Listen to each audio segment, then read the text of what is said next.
If you clicked on this video to know if A Plague Tale's Requiem is a masterpiece, is a must play that you've been hearing, critically acclaimed, is it worth it? Here's my short answer.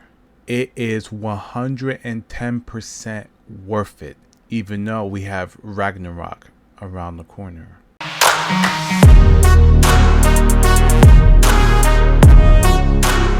What's going on, everybody? It's your boy X here. I am so excited to talk about this game because I have just finished playing it, even though we have Ragnarok right around the corner, less than the time I'm recording it, like 2 days away. So I'm super pumped about that game, but it's time to give this game its time to shine and stuff, because I feel like if this game should not be looked over or missed and stuff, because of how groundbreaking and the story, how it captivated me from beginning to end. It was amazing and stuff. This is gonna be my review of A Plague Tale's Requiem. Spoiler warning, way in advance and stuff. You guys know how to do my reviews. I do my honest reviews and stuff. So yes, we're gonna be diving into spoiler territory. So if you have not played the game, please go play it. Please go play it. It's phenomenal, 110%. Please go play it and stuff. And if you haven't played the first one, play that one before you play this one. So, man, just from everything to the characters and stuff, I have really enjoyed my time with this game, and it also has improved over the first game in some aspects. So, yeah. Can't wait to dive right into this review, but if you guys do enjoy today's review, make sure that you smash the like button, subscribe if you're new to the channel, if you're out the channel so much. And this, ladies and gentlemen, is my review of A Plague Tale's Requiem.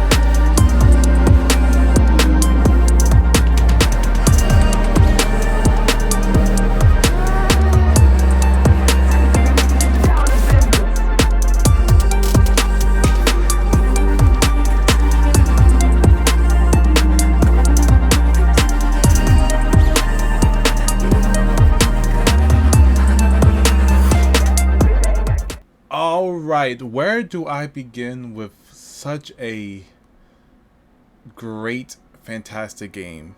The story, the main draw to this game, the main appeal to this game, that everybody would see front and center. Now, being a fan of the first game, and I don't really play indies like that, but I don't really consider this an indie game no more. And so I consider this a full AAA blown game and stuff, because the quality is there. But the story, what is going on with Hugo and Alicia since we last saw them? Well, so basically the plot of the story is, again, spoiler warning and stuff, if you missed the first one, spoiler warning right here.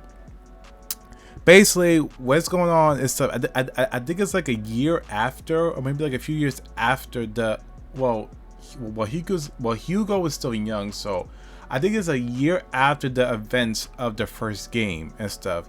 Basically, Hugo, Alicia, and the mom are kind of, just living around stuff, relaxing and stuff, because of the chaos that they went through with the whole plague and Hugo condition and stuff, So, so basically they're relaxing. But in this game, beautiful and pretty does not stay that way for long, and ugly shows its head and stuff. And so, especially they're in this town, but shit hits the fan and stuff. And basically Hugo's condition, which is called the macula, the macula is this ancient curse and stuff that some babies or some kids have and stuff, called the carrier, that get affected with it and stuff. Basically, it slowly kills them and stuff, like slowly kills them. But of course, it does give them power over the rats and stuff. Going on during in the plague. This game does take place in the 1300s and stuff. So basically, Hugo's getting worse and stuff, and basically, Alicia, that acts as his protector and stuff, has to try and find a way to save him and stuff, because she is worried and stuff. But she's also dealing with her own personal demons because of what she did in the last game.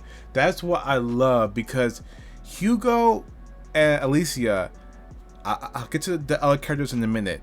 You see the growth in them. You see what they went through in the last game and how they affected them and how they changed, because Alicia is still coming to terms where she had to kill to protect Hugo, to save him. And in this game, she's a literally badass. She just fully embraces it.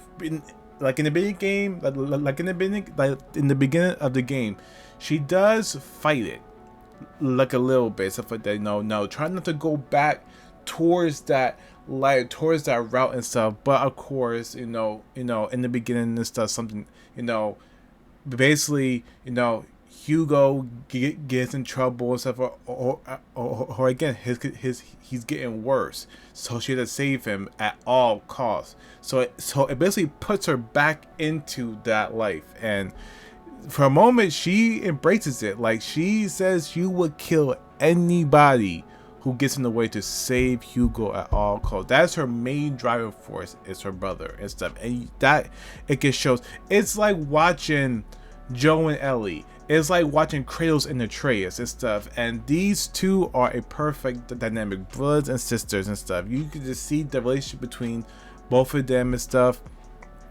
And I kind of like how the other characters, but the mom first and stuff. Like, the mom's not really in the game that much, but you can see that between her and Alicia, there's kind of tension and stuff like there, because basically the mother kept Hugo away from her since he was born and stuff. So you can see that still tension there, I'm building up. But yeah, so basically what happens is Hugo has a dream and stuff about this island that could heal him, that could cure him for his condition and stuff. And being as a kid, of Hugo stuff, no one believes him and stuff. So basically, this group called the Order wants to basically imprison him and throw away the key and just let him to die and stuff, because they said he's gonna die anyway, there's no hope and stuff. But Alicia said, no, that's my brother, I would not let you take him or and imprison him and just throw him away and stuff like that. So the mom supports it, but Alicia is completely against that stuff. She wants to find a way to help Hugo, to save him and stuff, because he's getting worse and stuff. And that drives her, and she's terrified of that. Like, she's petrified and stuff. So basically, she, believes Hugo and wants to follow on to this island. And of course, they get to the island. It's all beautiful and stuff like that. But again, everywhere they go, the rats follow, and the plague follows, and death and destruction because of Hugo and stuff. And I just love how in this story that you learn more and more about his condition and what it is and stuff, and what drives it. Because again, they really heavy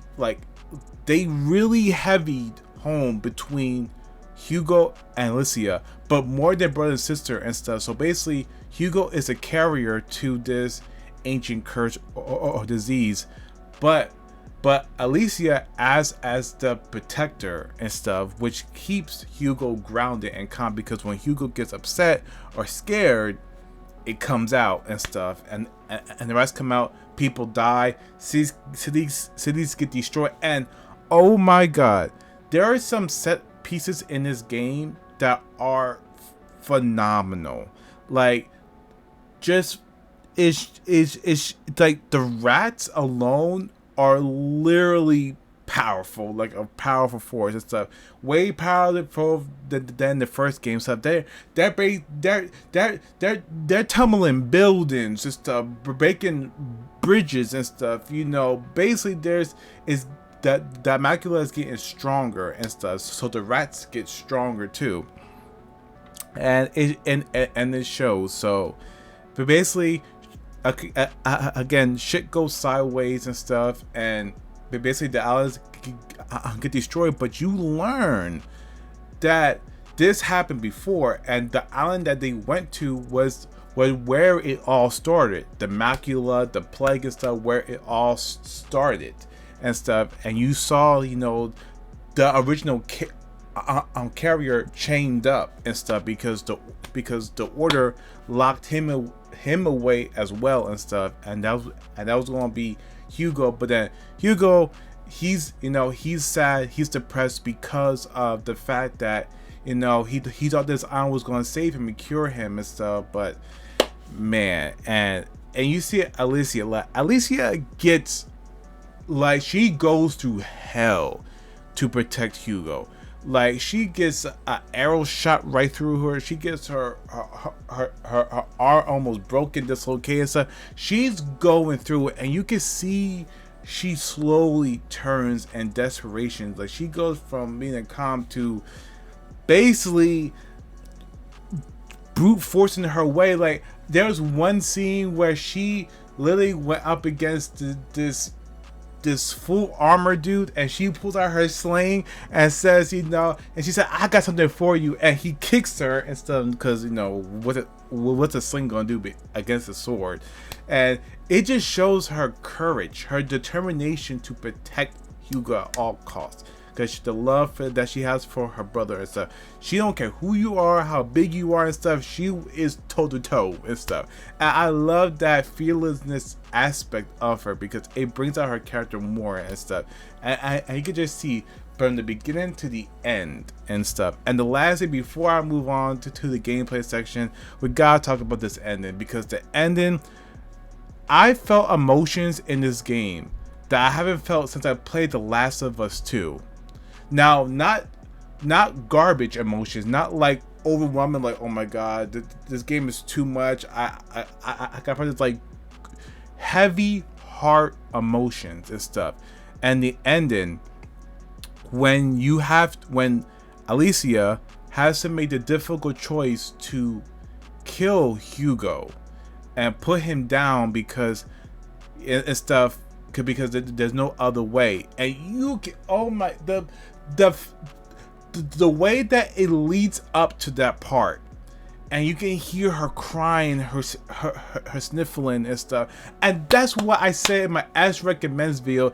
If the facial animations were a little bit better, and stuff, that could have taken the scene to, like, man, yes, I did shed a tear at the end, because it's so heart-wrenching. And if you have kids and stuff, or if you love somebody and stuff, and wanted them go through something that traumatic and stuff, you're gonna feel that type of way and stuff. And that immediately hit home to me and stuff. And I was just like, my god, this is intense and stuff. Just seeing her load the sling with a rock slowly and stuff, because she doesn't want to do this. But again, Hugo is too far gone now and stuff, because again, he thought that she died earlier, or like earlier before that in the game, because, you know, when they went up against the court and stuff, though, the other group and stuff. But then he just basically just took it, took it over him and stuff, because again, before that, Alicia wanted Hugo and her just live in this mountain home and stuff that they built and stuff, because again, that's like the only solution that they had to that, was just just have him isolated, just have him always calm, peace and stuff, and have him away from the chaos. But chaos follows Hugo and Alicia, so that play never worked. But the ending was so beautiful, was so heavy in emotions and stuff, and I don't know where it could go from here and stuff. And you get an epilogue scene and stuff, after the fact and stuff, and you can still see her dealing with her emotions and stuff. You have Lucas is not there no more and stuff, and the other characters do pop up here and there, but you can really see, she's going, so through it and stuff. Then she goes up to this grave site, pays her respects and stuff, and talks to him. Such a heavy story and stuff. It's such a fantastic story and stuff. And the characters and stuff all do an amazing job besides Hugo and Alicia and stuff. My favorite characters are, of course, Lucas and I forgot her name. It was that pirate woman and stuff. I forgot her name and stuff. She did a fantastic job and stuff. Like, when I first met her, I'm like, okay, she's cool, but then she builds a bond between Hugo and Alicia and stuff, and they become friends and stuff, and she becomes another standout and stuff. But besides the mom, the other guy, I think his name is Edward or Ed and stuff. It just so many great characters and stuff. Even the antagonists and stuff, do such a great job and stuff. But of course, the standouts are Alicia and Hugo. Oh man, it's tough. Damn, I spent 15 minutes to talk about the story, but again, the story is a masterpiece and stuff. It's fantastic. Now, there are some slow bits and stuff in the middle, but from beginning to end, it grips you and stuff. It's especially if you played the first game and stuff, to all the way to the end. It's just the the third act of the game. It's an emotional roller coaster and stuff, so just be prepared for that. But story is fantastic. I'm not even going to give it 1-2 thumbs up. I'm going to just put my hands up and say it is fantastic. It is incredible and stuff, and it is the reason why you must experience this game. Have to experience. But moving on to the gameplay side of things now. Why we actually play games is the gameplay and stuff. So basically, this is a stealth-based game. Now, I'm not a biggest fan of stealth-based game stuff, but the combat here is more refreshed and stuff. There's different ways to take down your enemies and stuff in this game, and you will be killing a lot and fighting a lot of enemies. And this game is more action-packed than the last game and stuff. Now, the last game had action moments, but it was far in between. But this one is like full blown. I guess because Alicia, she's more confident now and stuff. She's more, in that mode of killing and stuff. So basically, you have, other weapons, like, of course, the sling and stuff. No makes a return and stuff. But you also have a crossbow now and stuff that actually works too. You have stealth takedowns and stuff, for enemies. You have a counter button in the game, Gotham Knights. You have a counter button. So basically, if you get hit, you get back up and counter it and stuff. And there's more stealth things to do, as well. You can completely sneak around enemies in this game, and stuff, if you wanted to, and stuff. But you have, of course, the pots again. When you throw them, but now you can put different, material into the pot. So as far as the material, basically, you have the flaming material where you can make fire and stuff. You have the extinguish where you can put out fire, enemies' torches to get eaten by the rats and stuff, which is cool. You have this new thing called tar, which basically creates a huge pool of fire and stuff and burn enemies alive, or it can create a path for you is stuff if you're stuck to get away from the rats and stuff, because again you have to stay in the light because they will eat you up. I have that a lot of times to them. And then of course you have the odor which the rats love and can draw them away, for a period of time. So you have all these different stuff, but it's how she uses that and stuff, and she can use all of these materials anyway, where just throwing by hand, by sling, by the crossbow, or by the pots and stuff. And each one just acts different and unique. And I just love how taking on enemies and stuff in the combat is so refreshing, because it's what the first game needed and stuff, So basically, if you want to play as a badass, you can and stuff, or if you want to play more stealthy, you can. There's so many player choices and options that you can do and stuff and use to your advantage. So that's why to me the gameplay is so much improved over the first one, because again it gives you that more options and stuff. And of course you have Hugo, which can control the rats again and stuff, but now can also feel feel the heartbeat and stuff, nearby enemies and stuff if you're with him and stuff. So basically, giving you, kind of a hint of where they are and stuff. But basically, controlling the rats again is a standout. It's a feature where you can control a group of rats to go after, certain enemies and stuff that may be out of reach to you and stuff. So there's so many different abilities in this game and stuff that it does great and stuff. Especially the stealth takedowns with a knife, even though they do break, but it's a nice touch to it. Yeah, but it just all wraps together into more immersive with the story and stuff. And I didn't even scratch the surface of what you can do and stuff, but there's so many types of abilities and stuff to use, and you have skill trees, but this skill tree is different because it levels up with you during your current playstyle. So let's say if you more of a aggressor type and stuff, you're leveling up that tree automatically and stuff, or you more of a stealth type, they level up that tree and stuff. So basically that's a fresh twist of getting more skills like move quietly and stuff, faster reloads for your sling and stuff, better takedowns and stuff. And and of course the upgrade bench comes back and stuff, we can upgrade your ammo bag, your pouch and stuff to carry more materials, your crossbow, your sling and stuff. All these features stuff makes it very fun and stuff and engaging. So the combat and stuff is way more approved than the first one.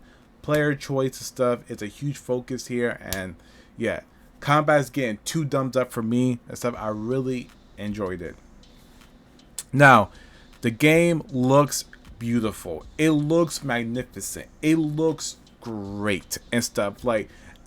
And this game only runs at 30 frames per second, but I don't care because of how it looks. There's so much detail that went into this game and stuff. And it's a PS5 only game.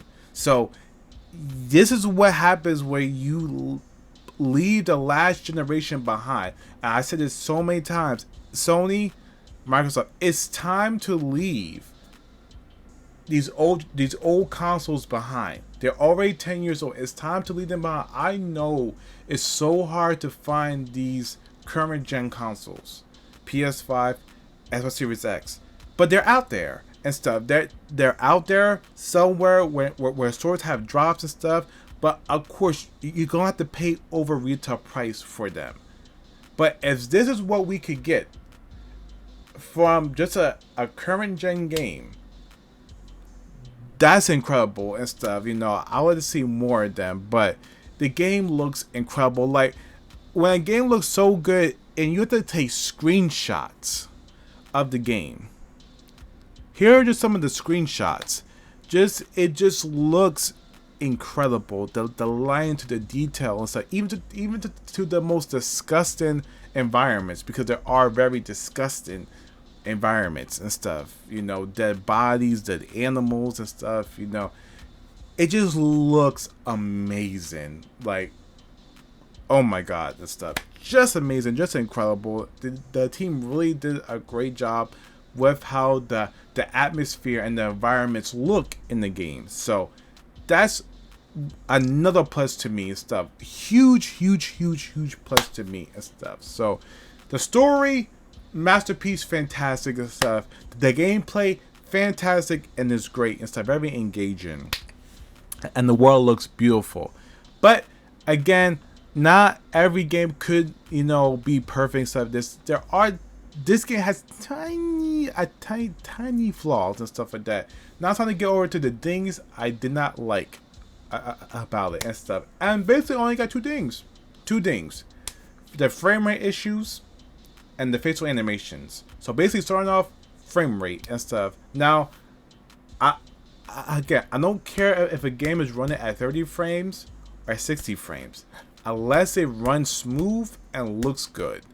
But this game does have frame rate drops in it throughout the game and stuff. It's weird because not as many frame rate drops as when you're in combat, but when you're walking around in environments and in tight spaces, you will experience frame rate drops and stuff. And they do drop like low and stuff. So definitely had experienced that. Didn't take me out of the game, you know, at all, but it you do notice it and stuff. You do notice it and stuff. And I had to record some gameplay and stuff, and I noticed it, you know, on my monitor. So so the frame rate issues and stuff are present, are there and stuff. Again, I know that they're going to patch it and stuff. So frame rate issues this game does have, and the last thing is basically the facial animations and stuff. I talked about this in my S recommends.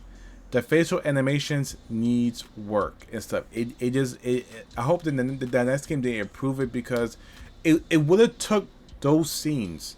You know, they're already a masterpiece and you can feel it in your heart, but they would have taken that up a little bit above the notch and stuff if you saw like more fluid, more realistic facial animations, because we have seen that in games before. God of War, Last of Us 2, which in my opinion, despite the story, has some of the best facial animations that we have ever seen and stuff. So there are games out there that really are pushing the envelope of how characters expresses their emotions, and what that does for you, it makes you sympathize. It makes you care about the characters even more, because you feel when they're crying, you feel that and stuff. When they're happy, you feel that. When they're sad or when they're angry, you feel that because you see it on their face and stuff. Now, of course, they're not bad by any means, no, and stuff. They're very detailed, but it's just how they express their emotions and move their face and stuff. It's just very unnatural, like. And you know, I wish that they could have took a little bit more time to polish that out, to bring more emotion to that, because that would have taken mostly all the scenes, especially the ending, to new heights and stuff. Even though it's already up there. So those are my gripes and stuff like that. But with all that being said about this fantastic game and stuff, it's time to take it to my tier list and stuff. I am giving Plague Tale's Requiem a masterpiece tier. Anything less would have been an insult to this game and stuff, because again, I love story-based games and stuff, you know, because again, I'm not into, you know, PvP type games or multiplayer games stuff. I'm into heavy story-based games with good combat and good gameplay as well, but this right here deserves a masterpiece tier, because again, the story is the strongest point. It's how they write these characters, how the characters develop through the story even more, especially Hugo and Alicia. My god, this game is a must play, and I know that Ragnarok is around the corner and stuff, but if you get a chance after Ragnarok comes down and the hype dies down and stuff like that, please pick up this game and stuff. If not, probably pick it up for Black Friday or whatever and stuff. But this game, it's deserve it. It is fantastic stuff like that. I think it's free on Game Pass, but I will pay for this game. It's like even though I have Game Pass, I will pay for. I paid for this game and stuff because of how great it was. So fantastic game, masterpiece game. Play it. Do not miss this game and stuff. Highly recommend it and stuff like that. So if you guys did enjoy today's review, make sure that you smash the like button, subscribe if you're new to the channel. Make sure I could out so much. Comment down below stuff like that. Have you played a Plague Tale's Requiem and stuff? And what do you think about the game as a whole and stuff? Do you love it? It's like it's okay, or is it a masterpiece to you too? And next time, guys, stay safe. Take it easy. Peace.